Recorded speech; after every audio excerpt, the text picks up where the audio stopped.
Hello and good morning. Before we start this course, just a few housekeeping points. We've disabled all your microphones and cameras automatically to keep things running as smoothly as possible. With that in mind, please understand I am actually working from home, so I do have children and dogs, and hopefully no one knocks on the door. This webinar is being recorded, and you'll be sent a link at the end of the webinar, either later today or early next week, with the recordings available. We have the QA facility enabled, so if you have any questions at all during this webinar, please write them and we will put 10 minutes aside at the end to go through those. If you prefer to contact us privately, our contact details are included at the end of this webinar. As I mentioned, this is our second webinar on the 2 series. We did one last week.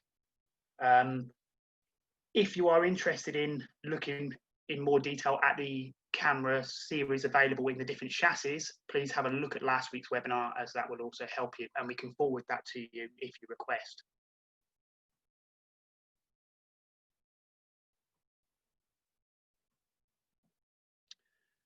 The people who did join us last week, please bear with us on the first few slides because we are repeating a few of the things that we went through last week. But we feel that this is important, and obviously some people are new to us this week, so we don't want them to miss out. But please be assured that after the first few slides, it does become new content. So for those of you who don't know LILIN, who are we? Well, we've been established since 1980, so this is actually our 40th anniversary this year. We were planning some big celebrations. Obviously, they're on hold at the moment. In 1999, we opened our premises in Milton Keynes. So our UK branch is actually over 20 years old now as well. And we've long been established as a central hub for our European operations. We've always made video surveillance products, and in 2008, we transitioned from analog to IP. In 2013, we delivered our first IP-based home automation driver. This was for Control 4, and we've developed a lot more drivers since then. We have over 500 employees worldwide and offices all around the world, including Malaysia, Italy, USA, Australia, amongst others. We're members of CIDIA, and we've been active members now for over 5 years, and we participate in their forums and training courses. Our training course, Surveillance for Custom Install, actually earns you 3.5 CEU points when you attend. We run these training courses throughout the year. Obviously, we will have to review this when we end lockdown. But if you are interested in training or courses, please contact a member of sales and we can talk about how we can amend this to suit your needs in the future.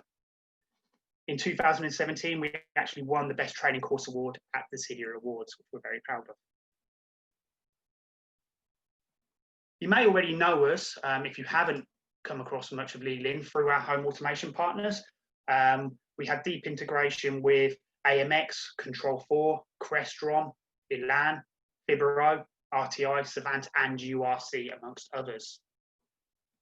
And talking about the automation drivers, this is just a slide here that shows how many drivers we actually have. So if I look at Control 4, we have deep drivers for cameras, NVRs, DVRs, and even our navigator service systems. I'll just pull another random one out. So RTI, again, we have full drivers for the cameras, so you can view them on the panels around the house. And we also have an NVR driver. This means using your RTI panel, you can control the HDMI output out of the NVR and view up to 16 or 32 cameras on your TV.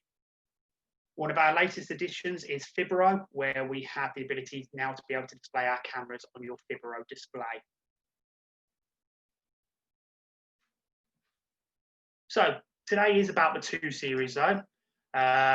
So last week I covered the difference between what the P2 and Z2 means. So P being fixed lens, and Z being an auto zoom, autofocus lens option. So varifocal. All models again are available in 2 megapixel, so 1080p and 5 megapixel variants. They all use the Sony STARVIS sensor for ultra low light performance, and this is exceptional in color as well. And they also have multiple stream options, lower bandwidth, adjustable IR, and SD SD recording.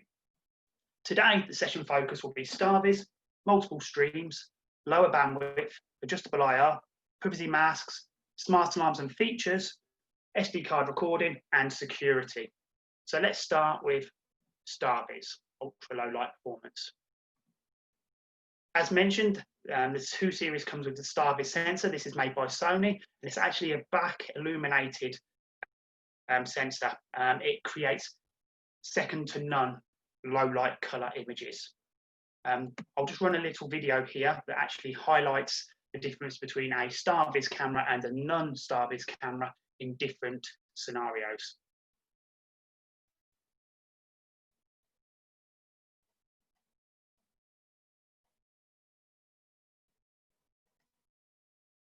So the image on the left is our STARVIS 2 series camera, and on the right is a non-STARVIS camera.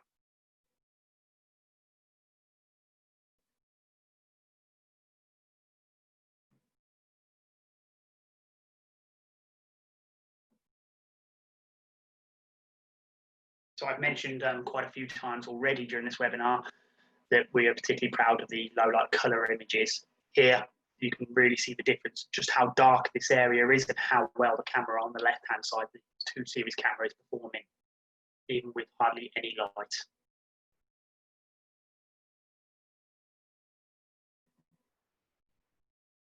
So Sony actually rate their sensors using a signal to noise ratio chart.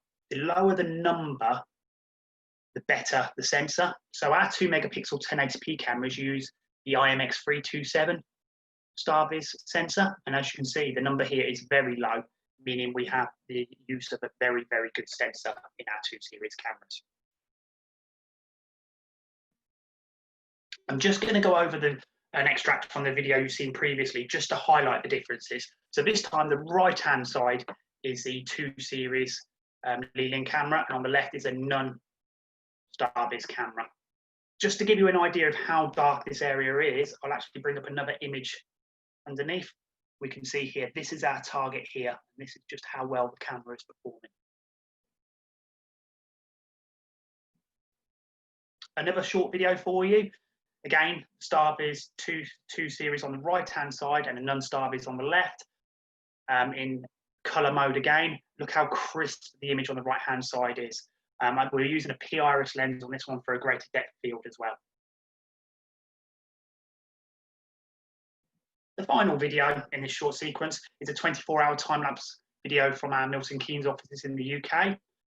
We have lighting adequate that we don't need to go to monochrome mode, so it's color all night. And you can see how the camera adapts to all the varying conditions throughout the day. We seem to have 4 seasons in one here in the UK, so everything from sunshine to rain. And obviously this was before lockdown, when we used to be able to socialise and see other people. So that's the sensor. I'm going to now look again at multiple streams and explain a little bit about the streams for you. So what do I mean by multiple streams? Well, the 2 megapixel 1080p camera can perform 2 megapixel at 60 frames per second. But the problem is with this, if we want the 60 frames, we can only have 1 encoder or stream output. These cameras are capable of streaming up to 4, so quadruple streaming at once. So let's drop this 2 megapixel 60 frames down to 30 frames and look at what else we can achieve. So our first stream, 30 frames, 2 megapixel, is for a LILIN recorder, for instance, or high resolution display. We can then enable a 720p output at 30 frames. So this is ideal for a Control 4 or other home automation platform that's available to take a 720p stream, giving you a higher resolution image on your display. Third stream, 480p stream, again at 30 frames. So we could use this for our multiplexed image on NVRs, or alternatively for control systems, or even mobile viewing, so for our app. Our final stream is a SIF D1 stream at 30 frames per second, and this is used for low bandwidth mode, or even old control systems that can only handle lower resolutions. So this summarizes it for you. We have our quadruple streaming. So our main stream here, What I didn't mention is we can actually choose on the stream now between H.265, H.264 or JPEG. So we could say we're using a H.265 recorder. So let's put our 1080p stream, 2 megapixel, in H.265 mode, but our control system can only see H.264. So we'll set the 720p stream to H.264. Now, because we're connected to a recorder, we'll make our 480p H.265 as well. And then finally, our SIFT-D1 stream is only available in JPEG. This is what it looks like in the camera menu itself when you're setting the encoder or stream. So we can select the resolution, the profile, H.264, H.265, the individual frame rates and bit rates per stream stroke encoder. There's also a really nice link at the bottom of each one, the RTSP stream commands, and this can be really helpful when you're copy and pasting them into your control systems. The 5 megapixel camera, though, is slightly different to the 2 megapixel, so I want to highlight some of the differences. Again, it's quadruple streaming, but if we choose to go for the full maximum resolution, our 5 megapixel image, we have 25 frames per second. Again, we can select whether we want H.265 or H.264 or even JPEG, but note, my second output here is not 720p, it's 720 by 576 at 15 frames per second. So again, we can use this with a compatible control system. I then have my 480p stream and my JPEG stream. If I want to set my second stream to 720p, what I need to do is drop my main stream down to 4 megapixel. I now achieve 30 frames per second if I wish. So my LILIN recorder is recording a 4 megapixel 30 frames per second stream, and now I'm achieving my 720p for my control system. And of course, I still have my 480 and my SIF. Another great feature of LILIN cameras is it doesn't matter really whether you go for a 2 megapixel or 5 megapixel or even different ranges. Our GUI often looks completely the same or only very slight differences. So once you familiarize yourself with one, you understand how to operate them all. So lower bandwidth next. I've already mentioned numerous times already H.265, but let's imagine a LILIN camera set to H.264 at 2 megapixel. We're going to stream generally about 4 megapixels per second. Using H.265, because the codec is newer and more efficient, we can reduce that bandwidth down to roughly about 50% depending. So we could achieve the same quality video at 2 megabits per second. How does that affect costs and things like recording? Well, 30-day storage of a 2 megapixel camera running at 30 frames, we generally recommend to our customers that they install a 1 terabyte hard drive. So H.264, 1 terabyte recording for 30 days. Of course, if we use H.265, we'll be saving space because our bandwidth is lower. So we could actually, with a 1 terabyte drive, achieve 60 days recording, or of course, reduce our hard drive capacity down to 500 for 30 days.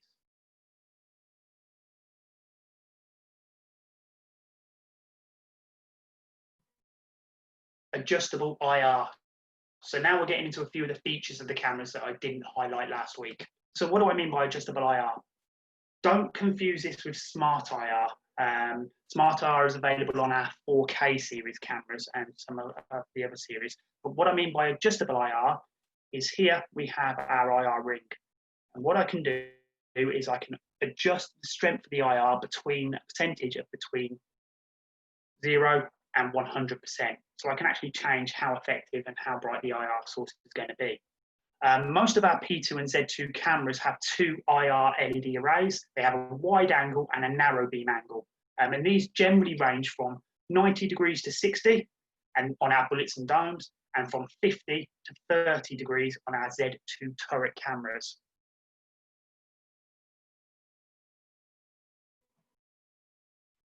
Our ZR8052 and 8022, the big 100-meter IR chassis that we do, offers a massive 5.3 to 130 millimeter lens. So it's got a great distance that this can achieve. So obviously it's slightly different with regards to IR power. This camera actually has two different IR LED arrays. It has the first IR LED array that we can set independently. So if I set this one to 100, my wide angle, my 45-degree angle IRs will come on, and they can achieve up to 70 meters in distance. I could then select that I don't want the wide angle and actually only turn on the narrow angle LEDs. So my LEDs have changed. These are 22-degree beam angle and can achieve up to 200 meters in distance. Or of course, I can choose to have them both on at the same time. And I can drop these to a level that's suitable for the application. So if we imagine here's my camera, I turn the first load of IRs on, the wide angle, I can achieve up to 70 meters. My second beam, I can achieve up to 200. So you might be thinking, why don't we call it a 200-meter IR camera? The reason we call it 100 is because we take the average for this.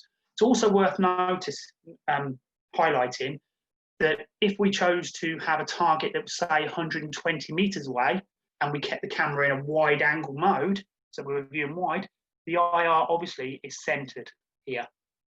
But more than most, if you were choosing to do something that far away, you'd obviously be using the zoom ratio of the lens, so you'd be achieving a narrow angle anyway. But I thought I'd highlight that for you.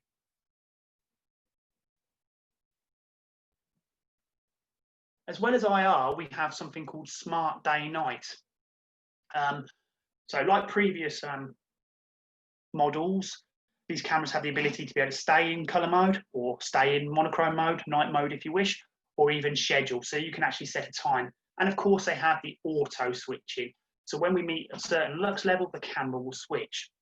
Unlike previous series though, where you can't adjust the level that this switch is at, we have here the ability to be able to change the threshold, so the switching level of these cameras. We use our own light sensor current level, which is adaptive. So as the light condition changes, this adjusts.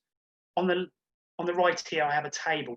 So at the moment, we have a light sensor level of 100. Now this means we're displaying over 16 lux. So we don't then keep going up with our light level. Anything over 16 lux is 100 on our scale.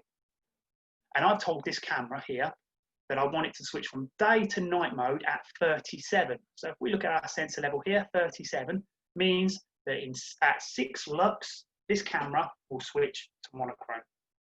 But I might not want it to switch back when we get above 6 lux. I might want it to stay into monochrome to a further level. So here I've said don't actually switch back until we achieve 62 on the LILIN sensor level, which is 10 lux in the lux environment.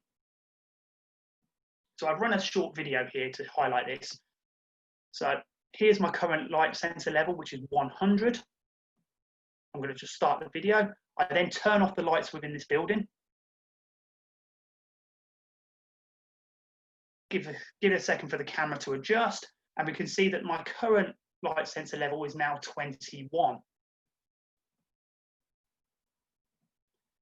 It hasn't switched to monochrome. The reason it hasn't switched is, as you can see here, I've said that I don't want my camera to switch until I get to the LILIN sensor level 6, so actually 1 lux. So I'm happy with the color image here, so I don't want it to switch. So we have a huge flexibility in these cameras, adjustable IRs, adjustable day-night switches. This short video was taken outside of in my back garden to highlight how effective the 2 series is in monochrome mode with IR, because everybody always raves about the color mode, and the color mode is fantastic, but it's also a very good camera when using IRs. So this is the view with the lights on, so it's a very dark back garden. The left-hand side is our STARVIS 2 series, and the right-hand side is a non-STARVIS camera. You can see the quality of the STARVIS camera in comparison. I then ran the same test, but with the lights off, so it's a really dark environment in my garden, hardly any natural lighting at all. And the left-hand side, our 2 series camera performs very, very well.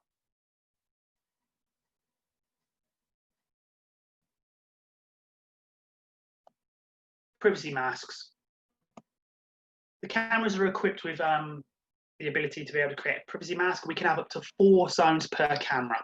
These zones are set like you can see on the screen. It's important to remember with this that once the privacy zone is set and the video is recorded, you cannot then take off the privacy zone from the previous recording. It is embedded onto the video.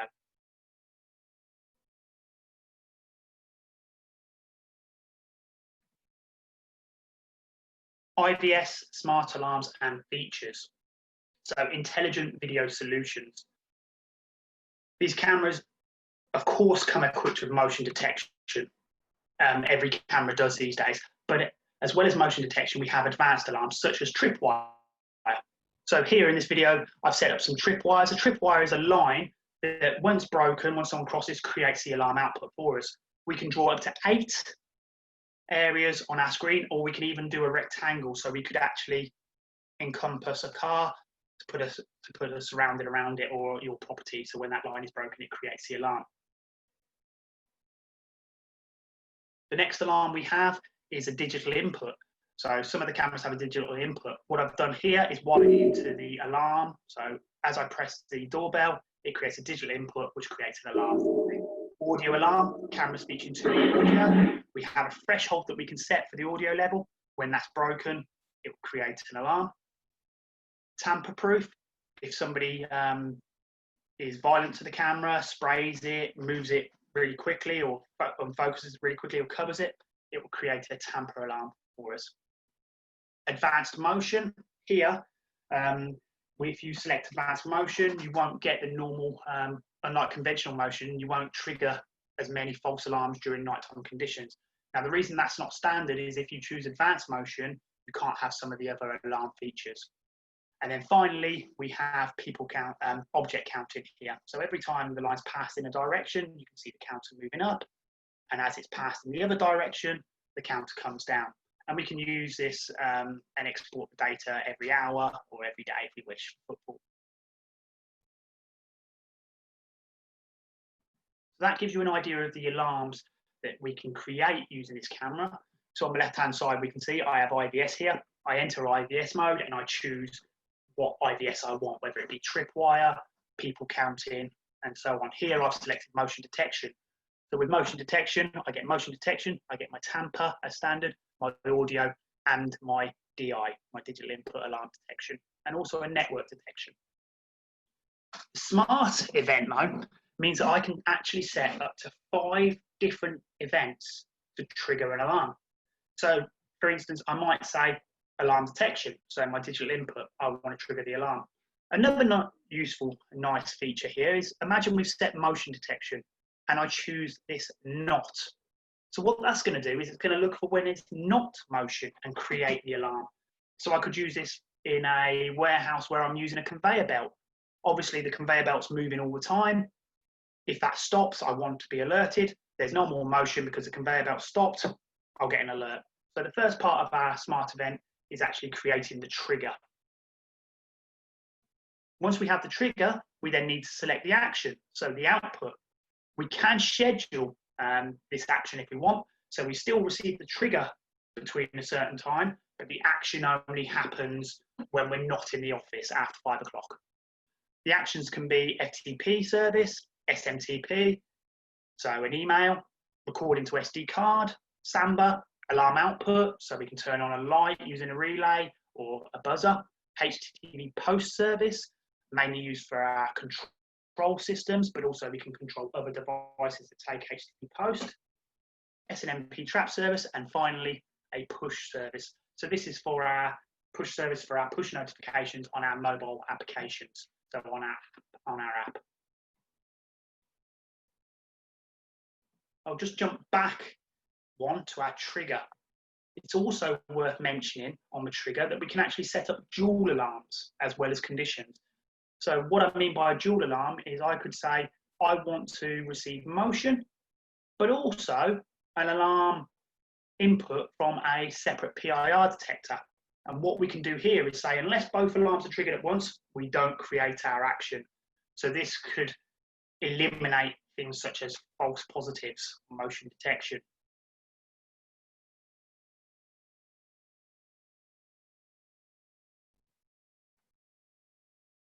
I mentioned about the outputs that we have, so the notification events, and I mentioned email, SD card, amongst others. HTTP post, I just want to touch on a little bit more.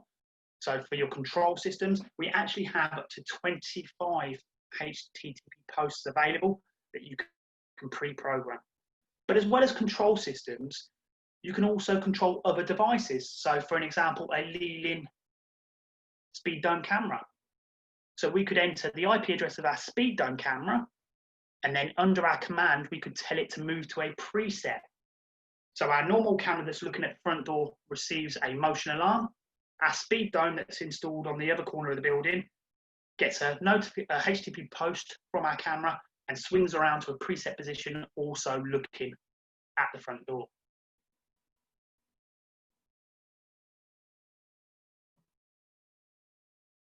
Other features that the camera has, as well as smart alarms and IBS, HDR, high dynamic range. This sensor actually provides a high dynamic range of up to 120 decibels. So if you look at the picture on our left, it's a very, very nice image. However, what we can't do is see inside the building. So if I turn the high dynamic range on, I can see both outside and inside.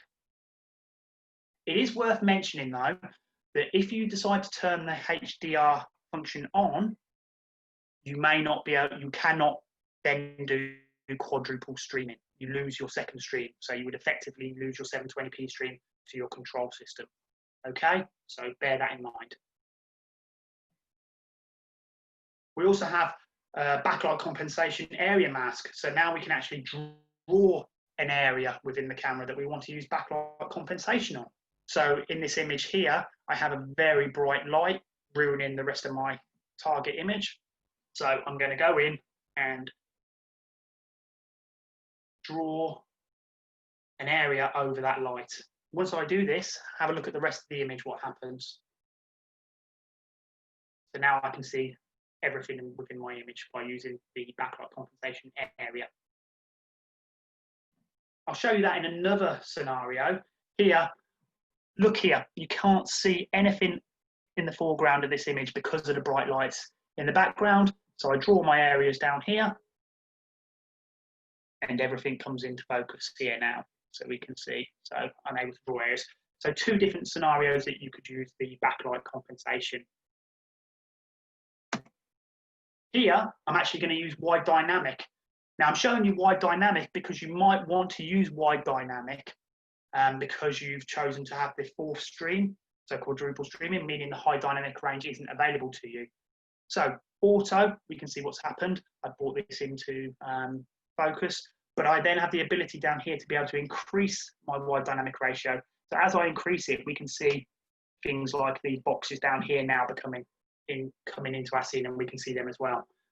I do apologize for the quality of the video on this one, but I had to use TeamViewer at a low bandwidth because I didn't have access to the office, I'm afraid. That's the same with a lot of these videos. I do apologize. If we were in the office, we could achieve far greater quality videos. This is another example of wide dynamic. It's not always used for bright windows. Here on the left, we have no wide dynamic on. On the right-hand side, we have our wide dynamic on. Under a bridge, creating a big shadow. We can see the difference here. We can now see all these people by turning wide dynamic on. So these are features that have always been available, wide dynamic, but you might not know were there. The last menu I'm going to look at is the overexposure reduction. So here my target is this number plate, but I have a really bright light hitting it. This could be such as a floodlight or a car headlight. So I turn the overexposure reduction on, and now my target, what I want to see is the number plate.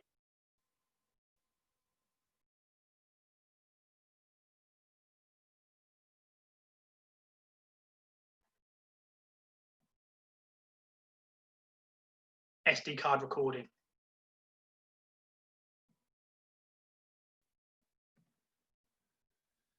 The 2 series cameras work with SD cards up to a massive 1 terabyte in size, so 1 terabyte of onboard storage. And this is a micro SD card that is available. This means you could achieve up to 60 days recording on H.265 at 30 frames. And on a 5 megapixel camera, you can achieve 30 days. And that's continuous recording. In this short video, I've set up a complete scenario for you. So I've drawn some tripwires by my areas. I've then gone into my event. It's a slightly older camera, but the principles are the same. And I've said, when the tripwire happens, please record to the SD card. In my SD card record settings, I don't need to set continuous record because I've chosen to record on a motion event. And I've also chosen to record encoder 1, so the 1080p image, 2 megapixel. I've then got a really easy tree that I can look at recordings from, and I choose the recording and we can see straight away here, this was Jasmine entering the building pre-lockdown. Now I can view my recordings from my SD card from the web browser like you saw here, or I could do it from a client, or also from my mobile app, so LILIN Viewer or LILIN Home coming shortly.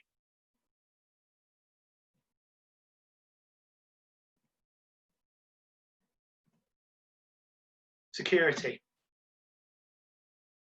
We are a Taiwanese company, so we're focused on ensuring cybersecurity of all our products. We work with companies such as Deloitte to test both new and old products and test for vulnerabilities continuously so that we can prevent any weaknesses. One new policy, for instance, is that you'll be forced to set a new password the first time you use a device, so there are no more default passwords. The cameras also feature IEEE 802.x, HTTPS, IP and MAC address filtering for added security. We don't just protect the security of your products, though, we also try to protect you by having a price protection policy. You will never find a LILIN price online that isn't our recommended MSRP. If anyone wants to actually publish prices online, they have to sign up to our agreement on this.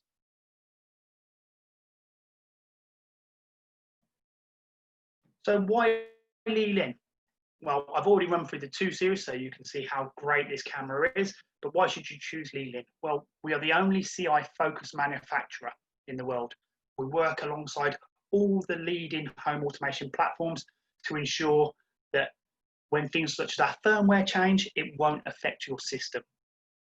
So you're safe in the knowledge knowing that future developments won't affect your system performance.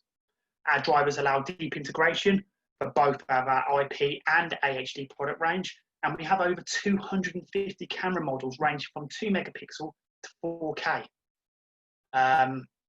We can offer everything from a simple camera to enterprise solutions with hundreds of cameras and large TV walls. We have a huge platform of online resources, including our knowledge base, and our technical support is unparalleled. Our sales staff are available for support with product specification or quotations, and we can also offer on-site support specifying projects that have unique requirements. So I'm going to open this up and have a look at a few of the questions that you've put. Our contact details are on the screen for you to have a look at as well. So bear with me while I go to our Q&A. Not many questions today, which is nice. Last week we had far more. Let me just read this. Okay, so Stephen Browning has asked, is there anywhere we can go to get more online training on the LILIN products? These webinars are great, thank you. But we wondered if there was a place we could go to further our skills. We are always looking at ways to improve our training, and obviously because none of us can predict what's going to happen in the future with social distancing and COVID, when we return or when we have a few meetings, we'll be looking at increasing our online training resources for you, and also trying to do more webinars in the future. A little teaser for you. I know that a lot of you are interested in things like temperature cameras. We actually have a webinar in a few weeks on our new temperature camera solution. So as I said, it's an ongoing thing where we will try our hardest. If there's anything in particular that you would like to look at, Stephen, please email one of the contacts that are available and we'll have a look at that for you. We have a question from Andre here. How do you get the differences between the 2, 3 and 5 series? Well, this webinar and last week's webinar have been on the 2 series cameras. We actually haven't released officially in the UK yet, the 3 and the 5 series. But if you'd like to contact us, we will send you a spreadsheet, Andre, with all the differences between the 2, 3 and 5 series, highlighting the major differences for you. Another question here, is a 2 series available to purchase now? Yes, it is. And you can get these from your local LILIN branch or authorised distribution outlets. Okay, I'll leave it for a few more seconds if anyone's got any questions. Okay, as I did mention at the beginning, we will be sending a copy of this webinar to you anyway, so expect that either this afternoon or early next week. In the UK, we actually do have a bank holiday tomorrow for Victory in Europe, so I hope that all of my UK viewers here enjoy that long weekend, and to everybody else who has joined us, thank you for joining us. I hope you all stay safe and your family stay safe, and I hope we can all return to normal soon. Thank you very much.